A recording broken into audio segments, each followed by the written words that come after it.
एक महामारी अचानक दुनिया को अपनी चपेट में ले लेती है। एक ईसाई के इससे संक्रमित होने की पुष्टि होती है। वह पीड़ा और हताशा से गुजरती है। इस दौरान उसे किस चीज से शक्ति मिलती है? वह क्या सबक सीखती है और उसे क्या हासिल होता है?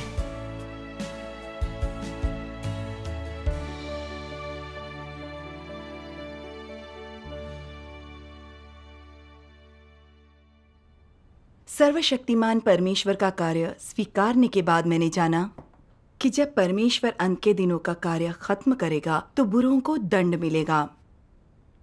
इन आपदाओं में परमेश्वर का विरोध करने वाले नष्ट हो जाएंगे, जबकि ईश वचनों का न्याय स्वीकारने वाले शुद्ध किए जाएंगे और परमेश्वर द्वारा इन आपदाओं से बचाकर अनंत आशीषों के लिए उसके राज्य में ले जाए जाएंगे।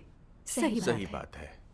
उस वक्त मैंने सोचा था, स्वर्ग के राज्य में जाकर अनंत जीवन पाना महान आशीष होगी। मुझे इस अवसर को संजोते हुए अपना कर्तव्य अच्छी तरह निभाना चाहिए, ताकि परमेश्वर का काम खत्म होने पर मैं बचने के योग्य रहूं। इसलिए मैंने अपनी नौकरी छोड़ दी और सुसमाचार फैलाने लगी। आपदाओं को बढ़ते देखकर ऐसी विकट घड़ी में मैं अच्छे कर्म करना चाहती थी और अंत के दिनों के सुसमाचार को साझा करना चाहती थी, ताकि राज्य का सुसमाचार फैलाने में योगदान दे सकूं। इसलिए मैंने अपनी पूरी ऊर्जा सुसमाचार साझा करने में झोंक दी और सुबह से शाम तक व्यस्त रहती। पिछले कुछ वर्षों में मैंने बहुत से लोगों का मत परिवर्तन किया था। मेरे जिले में ज्यादा लोग परमेश्वर के अंत के दिनों के कार्य को स्वीकार रहे थे। नई कलीसियां स्थापित हो रही थी। इन नतीजों को देखकर मैं अपने आप से खुश थी। मुझे लगता था सुसमाचार के मेरे काम को अनदेखा नहीं किया जा सकता।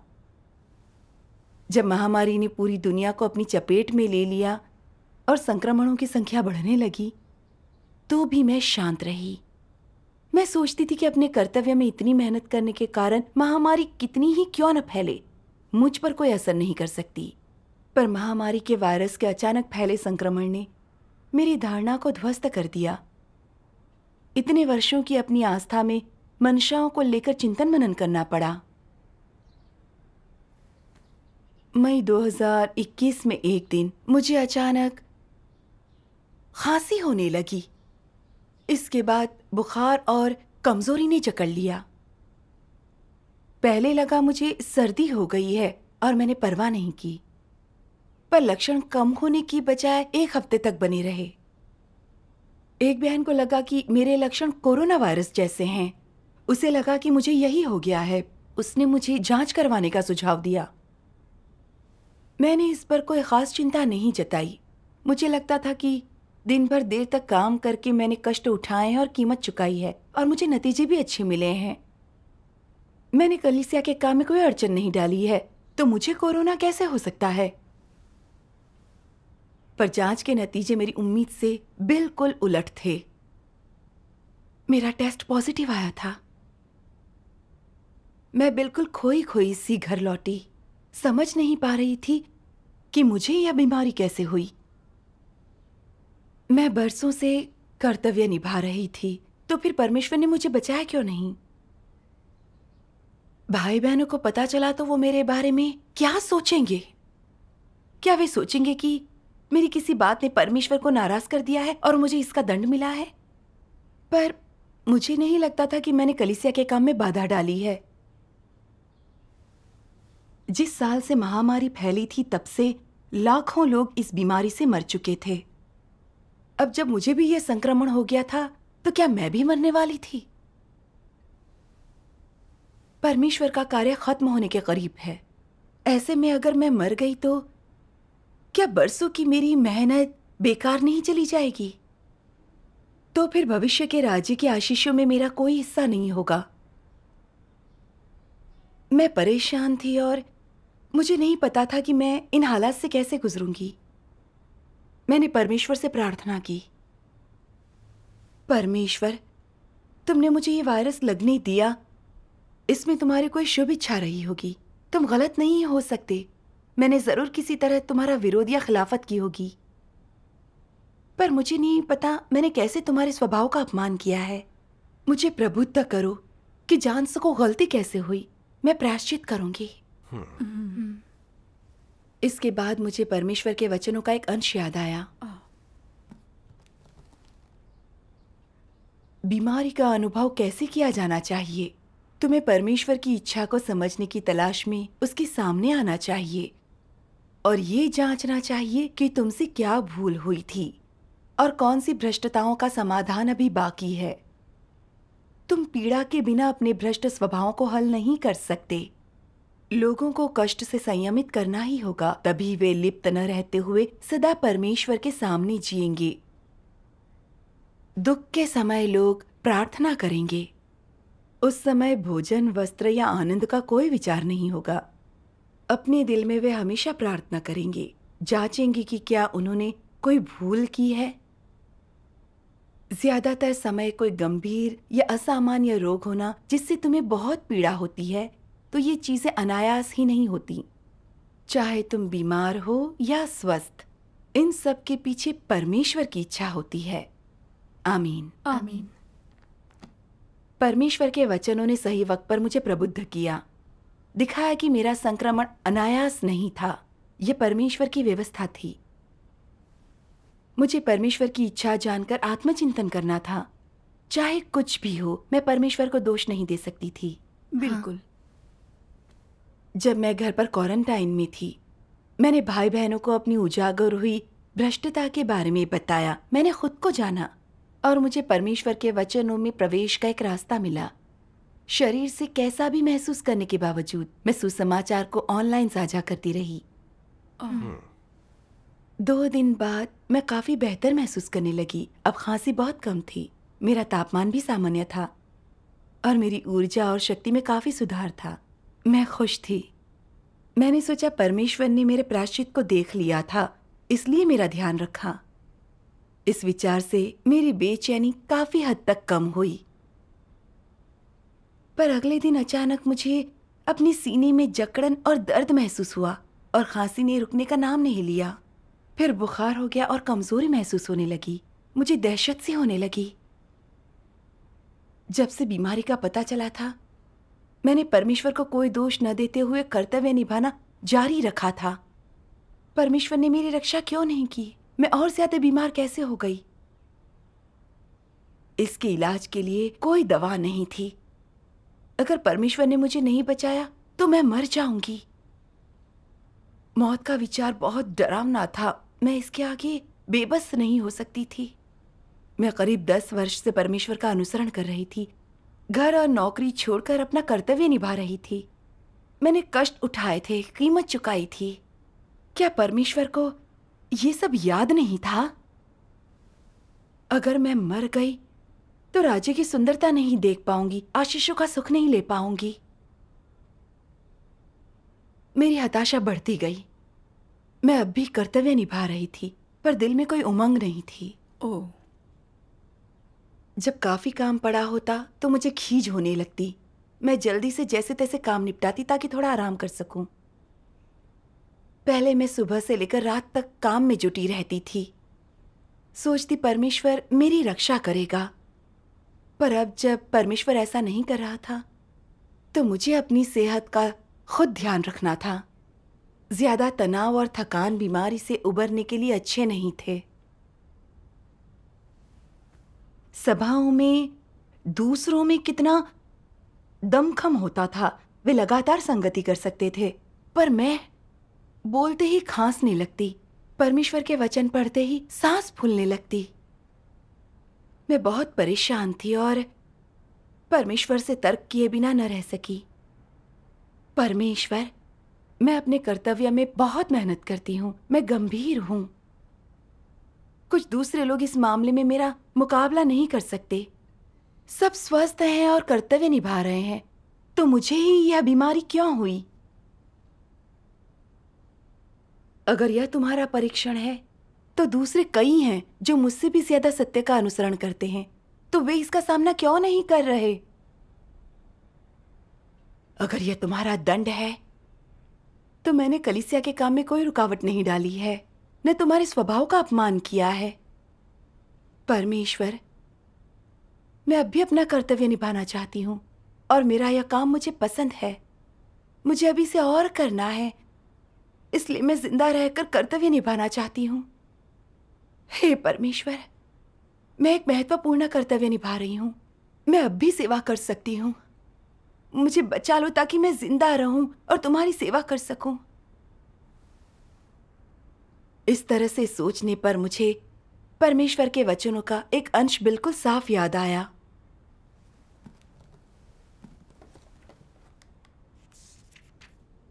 तुम सृजित प्राणी किस आधार पर परमेश्वर से मांग करते हो?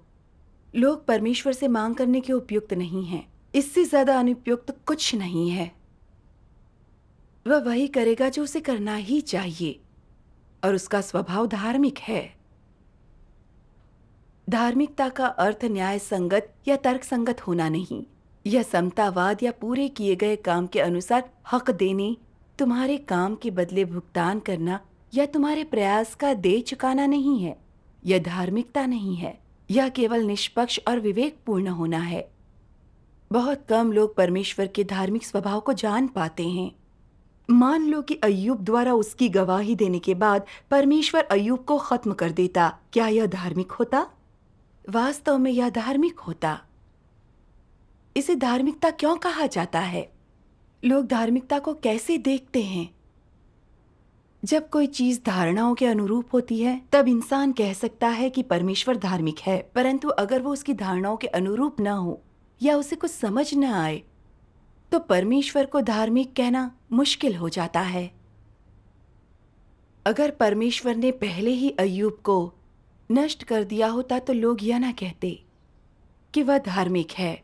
हालांकि लोग भ्रष्ट कर दिए गए हों या नहीं, वे बुरी तरह से भ्रष्ट कर दिए गए हों या नहीं, उन्हें नष्ट करने में क्या परमेश्वर को औचित्य सिद्ध करना चाहिए? क्या उसे लोगों को बतलाना चाहिए कि वह ऐसा किस आधार पर करता है? क्या परमेश्वर को लोगों को बताना चाहिए कि उसने कौन से नियम बनाए हैं? इसकी आवश्यकता नहीं है। परमेश्वर की नजरों में जो व्यक्ति भ्रष्ट है, जो उसका विरोध कर सकता है, वह बेकार है। वह उनसे जैसे निपटे वो उचित होगा, ये उसकी व्यवस्था है। अगर तुम उसे अप्रिय होते और वह यह कहकर तुम्हें नष्ट कर देता कि तुम गवाही के बाद बेकार हो, तब भी क्या यह उसकी धार्मिकता होती? हाँ, होती। वह सब जो परमेश्वर करता है धार्मिक है। हालांकि वह अज्ञेय हो सकता है, तब भी उसकी आलोचना नहीं करनी चाहिए। अगर तुम किसी ऐसी चीज के लिए परमेश्वर को धार्मिक नहीं कहते जो तुम्हारी धारणा के खिलाफ है, तो तुम सर्वाधिक अतर्क संगत हो रहे हो। आमीन। वचनों पर विचार करते हुए मुझे लगा वो मेरे सामने खड़ा होकर मुझे फटकार रहा है, और हर वचन सीधा मेरे दिल में उतर गया। क्या मैं परमेश्वर को अनुचित और अधार्मिक होने के लिए दोष नहीं दे रही थी? क्या मैं सौदेबाजी नहीं कर रही थी? परमेश्वर के सामने शर्तें नहीं रख रही थी? मैंने बरसों कष्ट उठाकर और खुद को कर्तव्य के लिए खपाकर कुछ हासिल किया था, तो मुझे लगता था परमेश्वर मेरी रक्षा करेगा और यह उसकी धार्मिकता होगी। पर असल में यह पूरी तरह मेरी धारणा थी और सत्य के अनुरूप नहीं थी। सही कहा। हाँ। परमेश्वर सृजन का प्रभु है और मैं एक सृजित प्राणी हूँ। मेरा हर सुख परमेश्वर की देन है। मेरा जीवन भी परमेश्वर की देन है। परमेश्वर मेरी नियति की व्यवस्था कैसे करता है, सब उसके हाथ में है। एक सृजित प्राणी के नाते मुझे इसे स्वीकार करना चाहिए। मुझे परमेश्वर के साथ शर्तें रखने का क्या अधिकार था? सही बात है। पशुधन के मालिक उन्हें पाल पोस कर खा भी सकते हैं, वे इस पर ऐतराज नहीं करते। पर अपनी इतने बरसों की आस्था में परमेश्वर से सत्य का अधिक सिंचन मिलने के बाद भी मुझ में कोई कृतज्ञता नहीं थी। अब जब मुझे वायरस हो गया था और मौत का खतरा था, तो मैं परमेश्वर के साथ तर्क कर रही थी, उसे अधार्मिक होने का दोष दे रही थी। मेरी चेतना और समझ कहाँ थी? क्या मैं पशुधन के भी बराबर नहीं थी? मैं कैसे एक मनुष्य कहलाने योग्य थी? मुझे अपराध बोध हुआ और परमेश्वर से प्रार्थना की, परमेश्वर, मैं कितनी विवेकहीन हूं। मुझे तुमने रचा है, मैं तुम्हारी सृजित प्राणी हूं। मुझे तुम्हारे सारे आयोजनों और व्यवस्थाओं के आगे समर्पण करना चाहिए। तुमने मुझे यह वायरस लगने दिया है जिसमें मौत का खतरा है। मैं मरना और समर्पण करना नहीं चाहती थी, इसलिए मैंने तुमसे तर्क किया, सही काम न करने का दोष दिया और मुझे जिंदा रखने के लिए कहा। मुझ में समर्पण की कोई भावना नहीं थी। मैं कितनी विद्रोही थी। परमेश्वर, मैं आत्मचिंतन करके प्रायश्चित करना चाहती हूँ। परमेश्वर का धन्यवाद। अगले कुछ दिनों तक परमेश्वर को लेकर अपनी शिकायतों के बारे में सोचकर मैं बहुत खराब महसूस करती रही। ये सोचकर कि जब मेरी हालत गंभीर हो गई तो मैंने परमेश्वर का प्रतिरोध किया, निराश होकर ढीली पड़ गई। कर्तव्य में खाना पूरी कर जैसे तैसे निभाया। मैं और ज्यादा अपराध बोध महसूस करने लगी। जब मैं बीमार नहीं थी, मैं परमेश्वर की धार्मिकता का गुणगान कर रही थी और कहती थी कि सृष्टि के प्रभु के आगे समर्पण करना चाहिए। तो बीमार होने के बाद मैंने इतना विद्रोहीपन क्यों दिखाया? अपने भक्ति पाठ में मैंने परमेश्वर के वचनों में कुछ पढ़ा।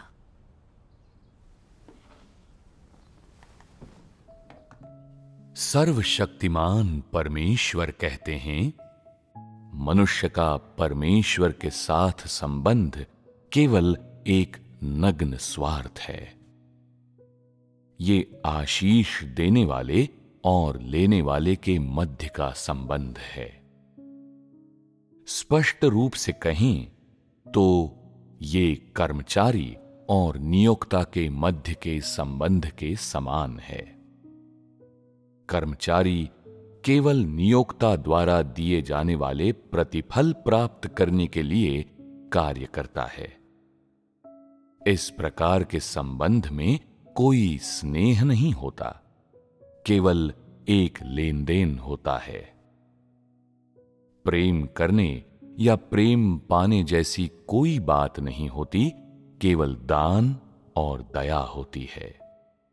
कोई समझदारी नहीं होती, केवल दबा हुआ आक्रोश और धोखा होता है। कोई अंतरंगता नहीं होती, केवल एक अगम खाई होती है। मसीह विरोधी सोचते हैं, अगर लोग कर्तव्य पालन करते हैं, कीमत चुकाते हैं और थोड़ी बहुत कठिनाइयों का सामना करते हैं, तो उन्हें परमेश्वर का आशीष मिलना चाहिए। तो कुछ समय तक कलीसिया का काम करने के बाद ही वे इस बात का जायजा लेना शुरू कर देते हैं कि उन्होंने कलीसिया के लिए क्या काम किया है, उन्होंने परमेश्वर के घर में क्या योगदान दिया है और भाई बहनों के लिए उन्होंने क्या किया है। वे ये सब अपने मन में बिठा कर रखते हैं और ये अनुमान लगाने की कोशिश करते हैं कि इनसे उन्हें परमेश्वर से क्या अनुग्रह और आशीष मिलेगा, ताकि वे ये तय कर सकें कि इस तरह के काम करने का कोई मूल्य है भी या नहीं। वे इस तरह की चीजों में क्यों उलझे रहते हैं? वे मन ही मन किस लक्ष्य का पीछा कर रहे होते हैं? परमेश्वर में उनकी आस्था का उद्देश्य क्या होता है? शुरू से ही परमेश्वर में उनका विश्वास इसलिए था क्योंकि वे आशीष पाना चाहते थे। चाहे उन्होंने कितने भी वर्ष प्रवचन सुने हों, परमेश्वर के कितने भी वचन खाए और पिए हों, चाहे कितने भी सिद्धांतों की समझ हासिल की हो, लेकिन वे आशीष पाने की अपनी इच्छा और मंशा कभी नहीं त्यागते। यदि तुम उनसे एक कर्तव्य परायण सृजित प्राणी बनने और परमेश्वर के शासन और व्यवस्थाओं को स्वीकार करने के लिए कहोगे, तो वे बोलेंगे, इसका मुझसे कोई लेना देना नहीं है। मुझे इन चीजों के लिए प्रयास नहीं करना चाहिए। मुझे तो इन चीजों के लिए प्रयास करना है। अपनी लड़ाई लड़ लेने, अपने अपेक्षित प्रयास और अपेक्षित कठिनाइयों का सामना कर लेने के बाद और परमेश्वर ने जो कहा था उसके अनुसार सब कर लेने के बाद परमेश्वर को मुझे इनाम देना चाहिए और मेरा अस्तित्व बनाए रखना चाहिए। तब मुझे राज्य में मुकुट पहनाया जाएगा और मेरे पास परमेश्वर के लोगों की तुलना में अधिक ऊंचा ओहदा होगा। कम से कम मैं 2 या 3 शहरों पर शासन करूंगा। मसीह विरोधियों को इन्हीं बातों की सबसे अधिक परवाह होती है। परमेश्वर का घर सत्य पर चाहे जैसे संगति करे, उनकी मंशाओं और इच्छाओं को मिटाया नहीं जा सकता। वे पौलुस जैसे ही होते हैं। क्या इस तरह के बेशर्मी भरे लेन देन में किसी प्रकार की बुराई और शातिर स्वभाव नहीं पल रहा होता है? कुछ धार्मिक लोग कहते हैं, हमारी पीढ़ी क्रूस के मार्ग पर परमेश्वर का अनुसरण करती है क्योंकि परमेश्वर ने हमें चुना है और इसलिए हम आशीष पाने के हकदार हैं। हमने दुख उठाया, कीमत चुकाई है और कड़वे प्याले से दाख मधु पिया है। हम में से कुछ को गिरफ्तार कर जेल में भी डाला गया है। इतने कष्ट सहने, इतने सारे उपदेश सुनने और बाइबल के बारे में इतना कुछ सीखने के बाद भी यदि एक दिन हमें आशीष नहीं मिला तो हम तीसरे स्वर्ग में जाकर परमेश्वर से बहस करेंगे। क्या तुम लोगों ने कभी ऐसा कुछ सुना है? वे कहते हैं कि हम तीसरे स्वर्ग में जाकर परमेश्वर से बहस करेंगे। ये कितनी धृष्टता है! क्या इसे सुनने मात्र से तुम लोग भयभीत नहीं हो जाते? परमेश्वर के साथ बहस करने की हिम्मत कौन करता है? क्या ऐसे लोग महादूत नहीं हैं? क्या वे शैतान नहीं हैं? तुम किसी से भी बहस करो, लेकिन परमेश्वर से नहीं। तुम्हें ऐसा नहीं करना चाहिए। ऐसा विचार भी मन में नहीं लाना चाहिए। आशीष परमेश्वर से आती है, वो उन्हें जिसे चाहे दे सकता है। भले ही तुम आशीष पाने की अपेक्षाएं पूरी करते हो, उसके बावजूद अगर परमेश्वर उन्हें तुम्हें नहीं देता है तो तुम्हें उससे बहसबाजी नहीं करनी चाहिए। पूरा ब्रह्मांड और सारी मानव जाति परमेश्वर के हाथों में है। अंतिम निर्णय परमेश्वर का होता है। तुम एक मामूली और तुच्छ मानव होकर भी परमेश्वर से बहस करने का दुस्साहस करते हो। तुम इतने धृष्ट कैसे हो सकते हो? आईने में पहले अपनी शक्ल तो देखो कि तुम हो कौन। सृष्टिकर्ता के खिलाफ शोरगुल मचाकर और उससे होड़ करके क्या तुम अपनी मौत को दावत नहीं दे रहे हो? यदि एक दिन हमें आशीष नहीं मिली तो हम तीसरे स्वर्ग में जाकर परमेश्वर से बहस करेंगे। ऐसी बातें कहकर तुम खुलेआम परमेश्वर के विरुद्ध शोरगुल कर रहे हो। ये तीसरा स्वर्ग कैसा स्थान है? ये परमेश्वर का निवास स्थान है। परमेश्वर से बहसबाजी करने के लिए तीसरे स्वर्ग में जाने का दुस्साहस करना राजमहल पर धावा बोलने जैसा है। यही बात है ना? कुछ लोग कहते हैं, इसका मसीह विरोधियों से क्या लेना देना? बिल्कुल लेना देना है, क्योंकि जो लोग परमेश्वर से बहसबाजी करने के लिए तीसरे स्वर्ग में जाना चाहते हैं, वे मसीह विरोधी होते हैं। ऐसी बातें सिर्फ मसीह विरोधी ही कर सकते हैं। ऐसे शब्द मसीह विरोधी के दिल की गहराइयों में छिपी आवाज हैं, और यही मसीह विरोधियों की दुष्टता होती है। आमीन। परमेश्वर के वचन खुलासा करते हैं कि परमेश्वर से शिकायत करने के मूल में आशीषों के लिए हमारे बढ़े चढ़े मकसद और अनावश्यक इच्छाएं होती हैं। हाँ, परमेश्वर के खुलासे से मैं शर्म से पानी पानी हो गई, और मैंने देखा कि अपने कर्तव्य में मेरा बरसों कष्ट उठाना परमेश्वर की इच्छा को ध्यान में रखने और उसके प्रेम का मूल्य चुकाने के लिए नहीं था, यह परमेश्वर के आशीषों के लिए और अनंत आशीषों का सुख भोगने के लिए था। मैं कर्तव्य निभाने को आपदा से बचने और परमेश्वर से आशीष पाने का साधन मानती थी, परमेश्वर के साथ सौदेबाजी करने की मुद्रा और पूंजी। इसी वजह से मन ही मन हिसाब रखती थी कि मैंने कितना कुछ किया है, कितने लोगों का मन परिवर्तन किया, कितना कष्ट उठाया, कितनी कीमत चुकाई। हिसाब रखने पर मुझे लगता कि मैंने ऊंचे दर्जे का योगदान दिया है और मैं आपदाओं में परमेश्वर की सुरक्षा पाने योग्य हूँ।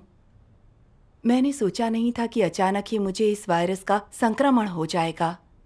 मैंने परमेश्वर को गलत समझा।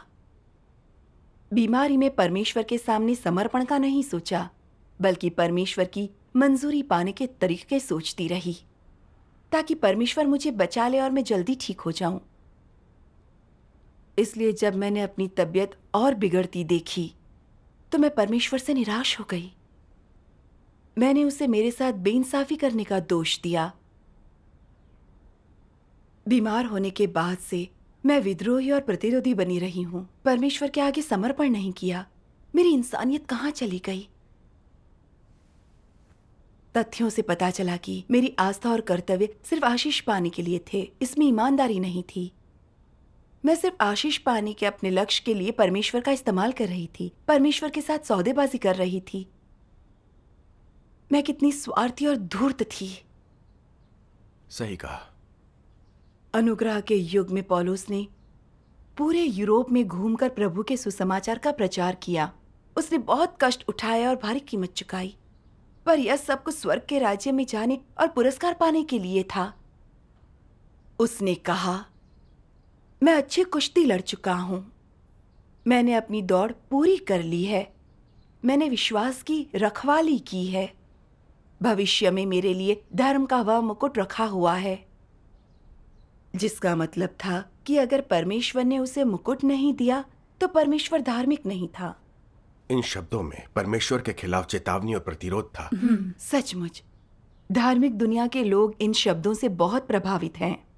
वे स्वर्ग में जाने और आशीष पाने के लिए कष्ट उठाते और काम करते हैं। उन्हें आशीष न मिले तो वे परमेश्वर से बहस करते हैं। मैं भी उनकी जैसी ही थी, वैसा ही कर रही थी।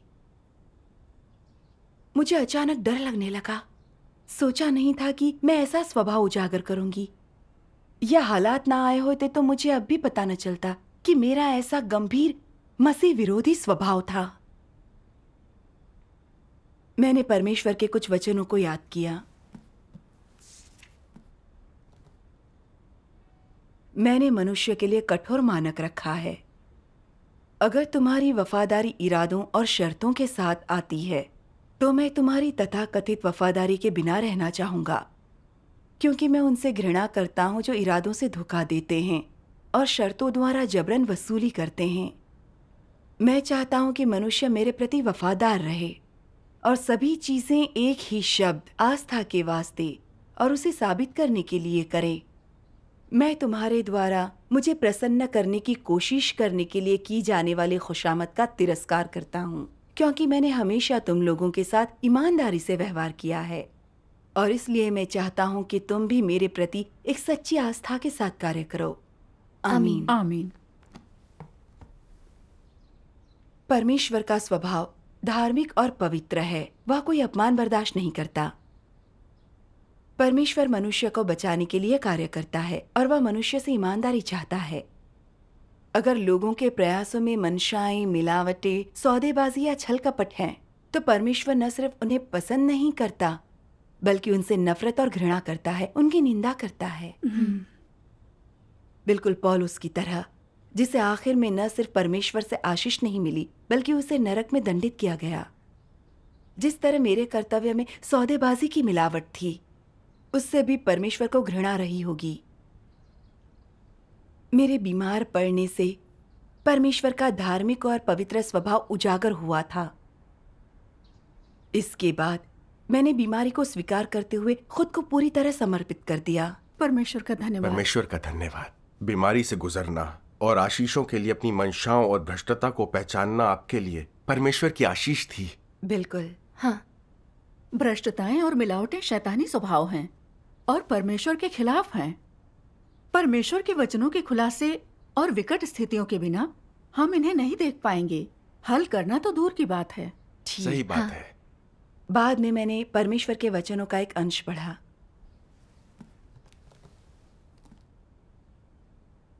एक सृजित प्राणी के रूप में जब तुम सृष्टिकर्ता के सामने आते हो तो तुम्हें अपना कर्तव्य निभाना ही चाहिए।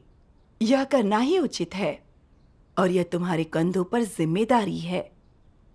इस आधार पर कि सृजित प्राणी अपने कर्तव्य निभाते हैं, सृष्टिकर्ता ने मानव जाति के बीच और भी बड़ा कार्य किया है। उसने मानव जाति पर कार्य का अगला कदम निष्पादित किया है। और वह कौन सा कार्य है? वह मानव जाति को सत्य प्रदान करता है, जिससे उन्हें अपने कर्तव्यों का पालन करते हुए परमेश्वर से सत्य हासिल करने और ऐसे अपने भ्रष्ट स्वभावों से शुद्ध हो जाएं। ऐसे वे परमेश्वर की इच्छा को संतुष्ट करते हैं और जीवन में सही मार्ग अपना पाते हैं और अंततः वे परमेश्वर का भय मानने, पूर्ण उद्धार प्राप्त करने और शैतान के दुखों के अधीन न रहने में सक्षम हो जाते हैं। परमेश्वर चाहता है कि कर्तव्य का पालन करके मानव जाति अंततः यही प्राप्त करे।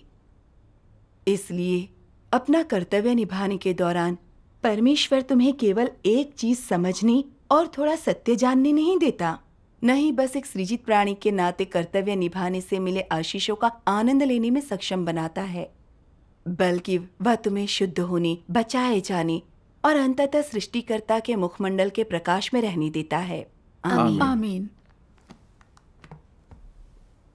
परमेश्वर के वचनों ने मुझे झकझोर दिया।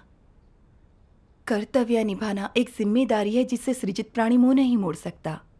यह सत्य हासिल करने और अपने स्वभाव को बदलने का रास्ता है। परमेश्वर सभी तरह के हालात पैदा करता है ताकि लोगों का भ्रष्ट स्वभाव उजागर हो सके।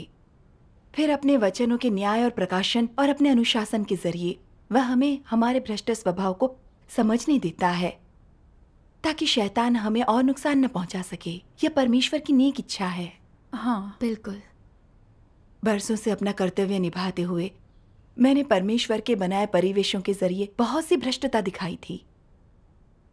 मुझे अपने भ्रष्ट स्वभाव की थोड़ी सी समझ आई तो मैं खुद से घृणा करते हुए प्रायश्चित में जुट गई और कुछ मनुष्य जैसी बन सकी। परमेश्वर का धन्यवाद।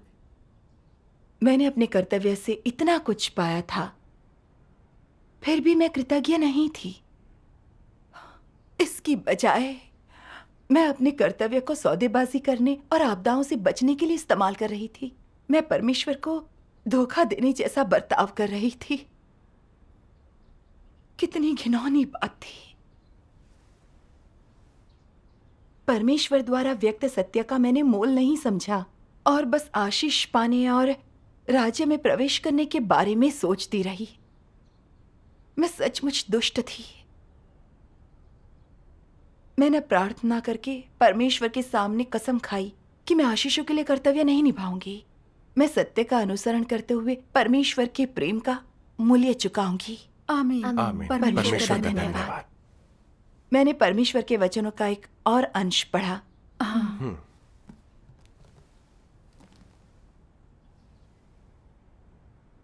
अगर परमेश्वर में अपनी आस्था में तुम यह कहने में सक्षम हो, परमेश्वर कोई भी बीमारी या अप्रिय घटना मेरे साथ होने दे, परमेश्वर चाहे कुछ भी करे, मुझे आज्ञा पालन करना चाहिए और एक सृजित प्राणी के रूप में अपनी जगह पर रहना चाहिए। मुझे सत्य के इस पहलू आज्ञा पालन को अभ्यास में लाना चाहिए और परमेश्वर के प्रति आज्ञाकारिता की वास्तविकता को जीना चाहिए। साथ ही परमेश्वर के आदेश और अपने कर्तव्य का मुझे परित्याग नहीं करना चाहिए। यहाँ तक कि अपने जीवन के अंतिम क्षणों में भी मुझे अपने कर्तव्य का पालन करना चाहिए। क्या यह गवाही देना नहीं हुआ? ऐसा संकल्प और ऐसी अवस्था होने पर भी क्या तुम परमेश्वर की शिकायत कर सकते हो? नहीं, तुम ऐसा नहीं कर सकते। ऐसे समय में तुम मन ही मन सोचोगे, परमेश्वर ने मुझे यह साहस दी है, इन तमाम वर्षों में मेरा पोषण और मेरी रक्षा की है। उसने मुझसे बहुत सा दर्द लिया है और मुझे बहुत सा अनुग्रह और बहुत से सत्य दिए हैं। मैंने ऐसे सत्य और रहस्यों को समझा है जिन्हें लोग कई पीढ़ियों से नहीं समझ पाए हैं। मैंने परमेश्वर से इतना कुछ पाया है, इसलिए मुझे भी उसे कुछ लौटाना चाहिए। पहले मैं कुछ नहीं समझता था। मेरे काम से परमेश्वर को दुख होता था। शायद मुझे भविष्य में उसे लौटाने का अवसर ना मिले। मेरे पास जीने के लिए जितना भी समय बचा हो, मुझे अपनी बची हुई थोड़ी सी शक्ति अर्पित करके परमेश्वर के लिए वो सब करना चाहिए जो मैं कर सकता हूँ, ताकि उसे दिखा सकूं कि इतने वर्ष तक मेरा पोषण किया जाना व्यर्थ नहीं बल्कि फलदायक रहा है। मुझे परमेश्वर को और दुखी या निराश करने की बजाय उसे सुख पहुंचाना चाहिए। इस तरह सोचने के बारे में तुम्हारा क्या विचार है? यह सोचकर अपने आप को बचाने और कतराने की कोशिश न करो कि यह बीमारी कब ठीक होगी।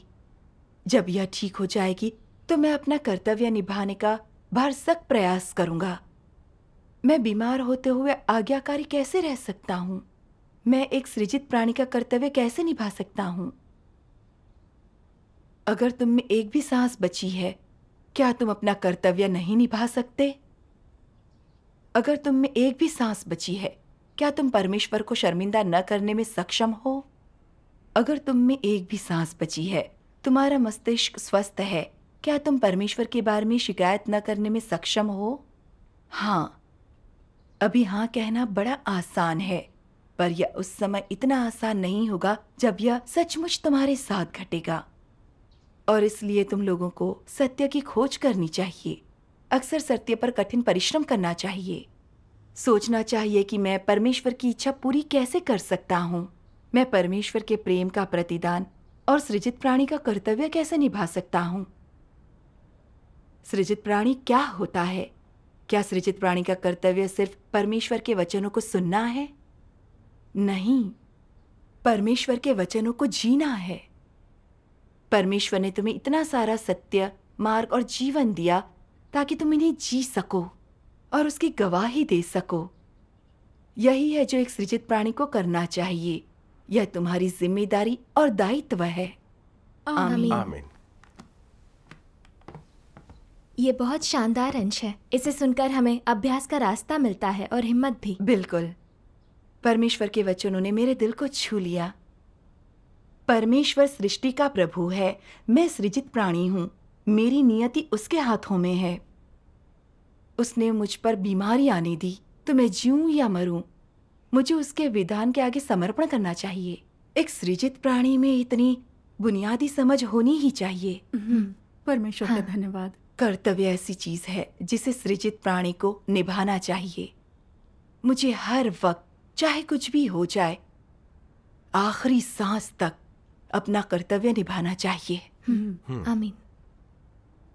इतने बरसों से मैंने परमेश्वर के प्रेम का सुख भोगा है, पर सत्य का अनुसरण न करके मैंने उससे विद्रोह किया, उसका दिल दुखाया। मैं उसकी ऋणी हूं। अब जब तक मैं जीऊंगी, अपना कर्तव्य निभाकर परमेश्वर के प्रेम का मूल्य चुकाऊंगी। आमीन। परमेश्वर का धन्यवाद। फिर मैं सोचती रही कि कर्तव्य निभाकर परमेश्वर को संतुष्ट कैसे करूं। मैं जिस बहन के साथ भागीदारी कर रही थी वो नई थी और कई सिद्धांत नहीं जानती थी, इसलिए समस्याएं आती रहती थीं। मैं ऑनलाइन जाकर उसकी मदद करती रहती। मैं अक्सर मन ही मन परमेश्वर के वचन पढ़ती और उसकी स्तुति वाले भजन गाती रहती। मुझे अभी खांसी और बुखार था, पर अब मैं अपनी बीमारी से लाचार नहीं थी और मैंने मरने जीने के बारे में सोचना छोड़ दिया था। मैं जानती थी मेरी नियति परमेश्वर के हाथों में थी। और मेरे जीने की उम्र उसके विधान से निर्धारित थी। वो जब तक जिंदा रखता है, मैं उसके प्रेम का मूल्य चुकाने की कोशिश करूंगी, समर्पण करूंगी, और जब तक जीवित हूं कभी भी शिकायत नहीं करूंगी। परमेश्वर का धन्यवाद। परमेश्वर का धन्यवाद। एक शाम मेरे खांसी रुक ही नहीं रही थी और गले में बलगम जमा थी। मुझे तेज बुखार और पूरे शरीर में दर्द था। मैं बिस्तर पर लेटी बेचैनी से करवटें बदल रही थी।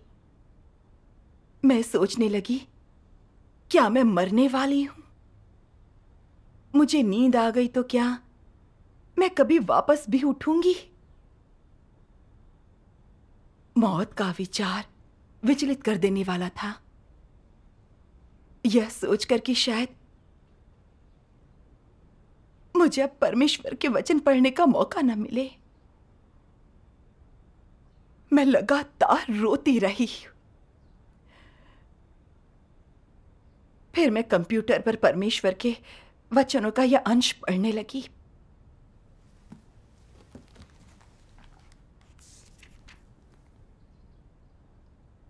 हर व्यक्ति का जीवन परमेश्वर द्वारा पूर्व निर्धारित है। चिकित्सीय दृष्टिकोण से कोई बीमारी प्राणांत तक दिखाई दे सकती है, लेकिन परमेश्वर के निगाह में अगर तुम्हारा जीवन बाकी है, तुम्हारा समय नहीं आया है, तो तुम चाहकर भी नहीं मर सकते। अगर परमेश्वर ने तुम्हें कोई आदेश दिया है और तुम्हारा मिशन अभी पूरा नहीं हुआ है, तो तुम उस बीमारी से भी नहीं मरोगे जो प्राणघातक है। परमेश्वर अभी तुम्हें मरने नहीं देगा। भले ही तुम प्रार्थना न करो, सत्य की तलाश न करो, या अपनी बीमारी का इलाज न कराओ, या भले ही तुम अपना इलाज स्थगित कर दो, फिर भी तुम मरोगे नहीं। यह खास तौर से परमेश्वर से आदेश पाए लोगों के लिए सच है। जब तक यह पूरा नहीं होता, उन्हें चाहे कोई भी बीमारी हो जाए, वे तुरंत नहीं मरेंगे। वे तब तक जिएंगे जब तक कि उनका मिशन पूरा नहीं हो जाता। क्या तुम्हें इस पर विश्वास है?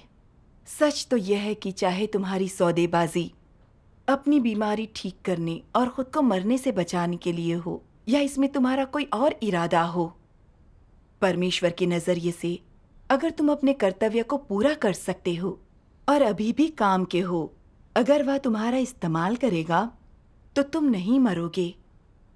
अगर तुम मरना भी चाहो तो नहीं मर सकते, लेकिन अगर तुम कोई परेशानी खड़ी करते हो, बुरे काम करते हो, परमेश्वर के स्वभाव का अपमान करते हो, तो तुम तुरंत मर जाओगे। तुम्हारे जीवन को छोटा कर दिया जाएगा। दुनिया को बनाने से पहले ही परमेश्वर ने सभी की जीवन अवधि तय कर दी थी। यदि लोग परमेश्वर की व्यवस्थाओं का पालन करें, तो फिर चाहे वे बीमार हों या ना हों, वे उतने वर्ष जिएंगे जितने परमेश्वर ने तय किए हैं। क्या तुम्हें इस पर विश्वास है? आमीन। आमीन। परमेश्वर का धन्यवाद। ये बड़ा महत्वपूर्ण अंश है। जब परीक्षणों के बीच हम मौत का सामना करते हैं, तो ये हमारी दृष्टि का एक विकट पहलू होता है। सही बात है। हाँ, परमेश्वर के वचनों में मैंने उसके प्रेम को महसूस किया और मेरा दिल भर आया। मुझे परमेश्वर की इच्छा थोड़ी समझ में आई। मेरा अंत के दिनों में जन्म लेना, परमेश्वर में विश्वास करना और कर्तव्य निभाना परमेश्वर द्वारा निर्धारित था। अगर मेरा मिशन पूरा हो गया तो किसी बीमारी के बिना भी मुझे मरना होगा, वरना जानलेवा बीमारी होने के बाद भी मैं मरूंगी नहीं। हाँ, मुझे नहीं पता था आगे क्या होने वाला था, पर जानती थी कि परमेश्वर की व्यवस्थाओं का अनुसरण करना चाहिए। आमीन। आमीन। यह सोचकर कि मैं किसी भी पल मर सकती हूं, मैं परमेश्वर से बात करना चाहती थी। मैंने घुटने टेककर परमेश्वर से प्रार्थना की, हे परमेश्वर, मुझे अपने घर में आने के लिए चुनने और अपनी वाणी सुनने देने के लिए धन्यवाद।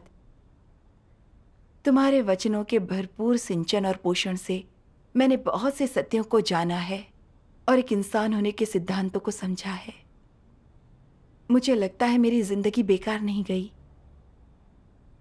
परमेश्वर, मेरे लिए तुम्हारा प्रेम कितना महान है। पर मैं इतनी गहराई तक भ्रष्ट हूं। मैं हमेशा तुम्हारा विद्रोह करती रही। मैं सत्य का अनुसरण नहीं कर पाई, न ही तुम्हारे प्रेम का मूल्य चुका पाई। मैंने कभी भी तुम्हें कोई सुख नहीं दिया। मैं कितनी ऋणी हूं तुम्हारी। मुझे नहीं पता तुम्हारे प्रेम का मूल्य चुकाने का मुझे कोई और मौका मिलेगा। अगर मैं जिंदा रही तो मैं सत्य का अनुसरण करूंगी और अपने कर्तव्य से तुम्हें संतुष्ट करूंगी। आमीन। परमेश्वर का धन्यवाद। उस रात मुझे झट से नींद आ गई। अगली सुबह उठते ही मैं बिल्कुल दुरुस्त महसूस करने लगी, जैसे मैं बीमार थी ही नहीं। मेरा गला ठीक था, बलगम भी ज्यादा नहीं था। मैंने जल्दी से अपना तापमान जांचा तो यह बिल्कुल सामान्य था। परमेश्वर का धन्यवाद। परमेश्वर का धन्यवाद। मैं भाव विभोर हो उठी। यह मेरे लिए परमेश्वर की दया और सुरक्षा थी। जब मुझे कोरोना हुआ था तो भले ही मैंने काफी विद्रोह दिखाया था, पर परमेश्वर ने मेरे अपराधों पर ध्यान देने की बजाय मेरी देखभाल की थी। मेरे लिए परमेश्वर का प्रेम सचमुच महान था। मैं अपने आंसू रोक नहीं पाई और परमेश्वर का गुणगान करने लगी। परमेश्वर का धन्यवाद। ये अनुभव कितना अनमोल है। हाँ, इसने मुझे प्रबुद्ध किया है। मैंने जाना है कि मैं भी एक गलत नजरिए से चिपका हुआ था और सोचता था कि विश्वासी होने के नाते मैं बीमारी आपदा का शिकार नहीं होऊंगा। अब समझा कि ये सब मेरी धारणाएं और कल्पनाएं थी। सही बात है। परमेश्वर का भय मानते हुए अय्यूब बुराई से बचता था। जब उसने शैतान के हमलों का सामना किया तो उसके घर पर दुर्भाग्यों का पहाड़ टूट पड़ा और खुद उसके शरीर पर भी फोड़े निकल आए। पर उसने परमेश्वर को दोष देने के बजाय ये कहा, क्या हम जो परमेश्वर के हाथ से सुख लेते हैं दुख ना लें? हाँ। अय्यूब ने परमेश्वर के विधान के आगे समर्पण किया और परीक्षणों के दौरान अपनी गवाही पर अडिग रहा। आखिर में परमेश्वर ने उसे आशीष दी और उसने परमेश्वर का प्रकटन देखा। उसके कष्ट बेकार नहीं गए। सचमुच। चाहे कितने भी कष्ट झेलने पड़े, परमेश्वर को जानने में सक्षम होना, अपनी भ्रष्टता को अच्छी तरह समझकर खुद को बदलना ही परमेश्वर की आशीष है। आमीन। आमीन। परमेश्वर का धन्यवाद। 2 महीने बीत गए और मेरा तापमान सामान्य ही रहा। वायरस वापस नहीं आया और देखते ही देखते मैं पूरी तरह से ठीक हो गई। परमेश्वर का धन्यवाद। हाँ, इस महामारी में बहुत से लोग मारे गए हैं। मैं बस परमेश्वर की चमत्कारिक देखभाल और उद्धार के कारण बच गई। परमेश्वर ने मुझे त्यागने या दंडित करने के लिए बीमार नहीं किया था, बल्कि मेरी भ्रष्टता को उजागर करके मुझे बदलने के लिए ऐसा किया था। इस वायरस से संक्रमित होने से मेरी आस्था और कर्तव्य की मंशाओं और मिलावटों की पोल खुल गई थी। मैं परमेश्वर से आशीषों के लिए सौदेबाजी करने की दुष्ट मंशा को देख पाई थी। उसके बाद मुझे खुद पर कोफ्त होने लगी। साथ ही मुझे परमेश्वर के पवित्र और धार्मिक स्वभाव की समझ हासिल करने का अवसर मिला था। मैंने परमेश्वर के विधान और व्यवस्थाओं के आगे समर्पण कर दिया। परमेश्वर का धन्यवाद। हाँ। इन हालात के जरिए मुझे कुछ पीड़ा का अनुभव हुआ, पर मुझे बहुत कुछ ऐसा मिला जिसे मैं अच्छे हालात में नहीं पा सकती थी। सही बात है। जब मैं पीछे मुड़कर देखती हूँ कि इस अनुभव से मैंने क्या पाया, तो परमेश्वर के प्रति कृतज्ञता से भर जाती हूँ। मैं परमेश्वर की शुक्रगुजार हूँ। परमेश्वर का धन्यवाद।